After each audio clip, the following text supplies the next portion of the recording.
Hey, what's going on, everybody? This is MK4 Modder coming at you today for another video, another part of the series of the intercooler install.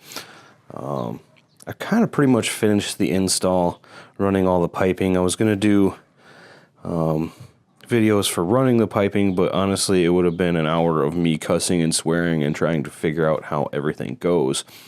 So what I'm going to do is I'm just going to go ahead and kind of give an overview of how the piping is ran and tell you all the little tips and tricks I found going on and kind of figuring out how exactly these pipes run.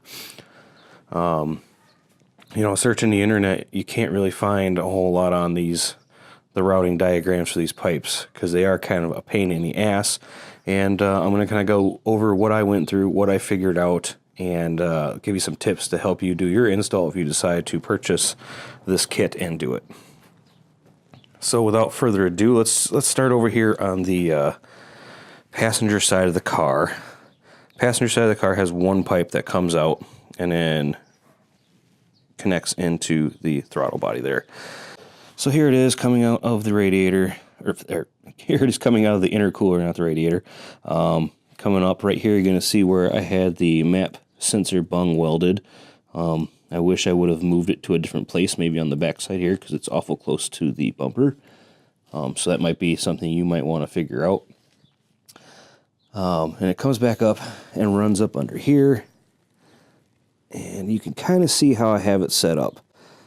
The problem with this pipe is that it curves so much that if you let it hang kind of loose, this hose gets crushed between the frame and the pipe below. And I fought with this for hours. As you can see here, I have my headlight out. I'm going to recommend that you take that out as well if you're doing this install. It gives you a lot more light in there and a lot more room to work with this tubing. And as you can see, I did replace my throttle body pipe with a silicone one. And that may have caused some issues. I didn't try fitting the OEM one in there, see if it worked better. It may or may not. But I went ahead and used this. And I did manage to get this on. And I'll tell you kind of how I did that. I disconnected this from the throttle body, connected it to the pipe, and used a clamp. As you can see there, it's clamped down. And by the way, the clamps that come with the kit only fit the smaller pipes. This cold side pipe is 2.5 and the others are 2. So they don't give you big enough clamps to clamp here and here. So I had to reuse some. Anyway, so I got it connected to the top of the pipe and had it loose and hanging so I could bring it down and connect down in here. Once I had it connected to the intercooler, I tightened that down nice and snug. I had made sure that this pipe, this bracket, or this clamp was nice and snug as well. Now, when I had it down below, it was smushing this hose and creating a collapsed hose at this point, which you don't want because you got to get airflow through there.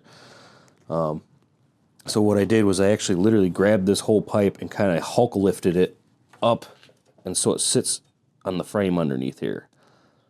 And that's the only way I could get this to fit and get it to fit right. And there's plenty of clearance. Like I said, my map sensor barely fits in there, but it does. So that's what I ran into, and that's the solution that I came up with. And if you look at my hose here, I still have some collapsing hose. I think it's just because it's too long. Because I brought this so far up, I might have to trim a little on the top side here to get it to expand out. Yes, but that was probably a good hour of cussing and swearing trying to figure that side out. But there you go. That's how it's ran. If you have any more questions or anything like that, you can always leave it in the comments down below, and I'll be sure to try to help you out as best as possible. All right, so moving on to the pain in the ass driver's side. I have scoured the internet looking for solutions on how to run the hot side pipe from the intercooler into the engine bay. And of course, I can't find anything. When you go on the other side here, you're going to end up running into radiator hose, power steering line, and an AC line that are all in your way from getting that pipe right where it needs to be to meet up with the top pipe that comes down here. So I spent a lot of time fighting with this, and honestly, I just figured it out. It's a kind of a tricky solution, but I'm going to share that with you now because I couldn't find the answers anywhere else in order to do this. So let's take a look at how it kind of goes on the underside.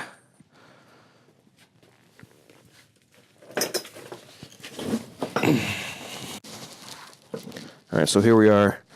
As you can see, it kind of wraps around. See if I can keep my fingers out of there. Wraps around and goes up. Now it is rather dark in there, so I will try my best.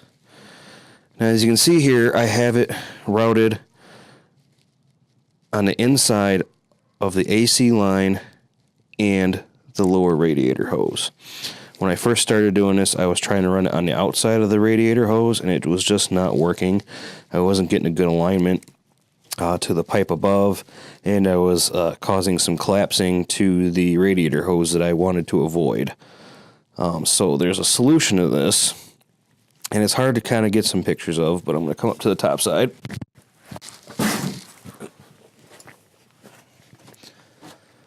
Oops, sorry about the finger. So if we come up to the top side here, you can kind of see here's where the pipe comes up. Right here. And here's my hoses that route on the back side. Now, you're going to want to disconnect your power steering line from a bracket that it sits to right there. And what I did was disconnected it and zip tied it out of the way. Pull that bracket out. It's going to give you a little more room.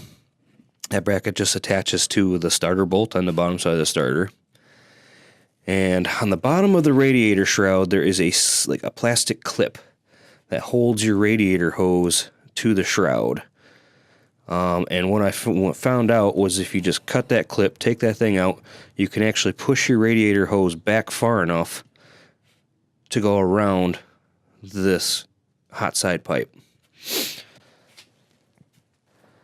Now doing that, I have found that there's plenty of room. The hose does collapse a little bit as it goes around the pipe because it kind of smushes a bit. But because it's on the outside, there's room for that hose to expand outward as it gets hot. So I'm not worried about the hose collapsing and not having enough room for fluid to move through. But that, ladies and gentlemen, is the stuff that I've been searching for forever. So when you decide to run your intercooler kit, I think that's probably going to be the best route to get this pipe cleanly through the engine bay and around all the hoses that are in the way. And then once that comes through, you're simply going to connect your upper pipe here. It's going to connect down. Another tip that I'm going to offer to you too is put your silicone coupler on that bottom pipe first and tighten that thing down, and then feed it through. And that way you can just take your top pipe and just kind of stuff it in there. Connect it to your turbo outlet pipe, and we are good to go. So there you have it. That is running the piping. As you can see, I'm still kind of not fully connected because I just literally figured out how to move that radiator hose to make room for that bottom pipe to come up through. So hopefully the trials and tribulations that I went through can help you do your install. Again, if you ever have any questions further and run into more issues, you can always hit me up in the comments below, and I'll be happy to help you out as best I can. Anyway, thanks for watching. If you want to see more videos, click the subscribe button down below. Stay tuned for more installs. We are going to be tearing some more stuff apart in this car. As you can see, it's pretty much empty right over here. So stay tuned for more episodes, and we'll see you on the next one.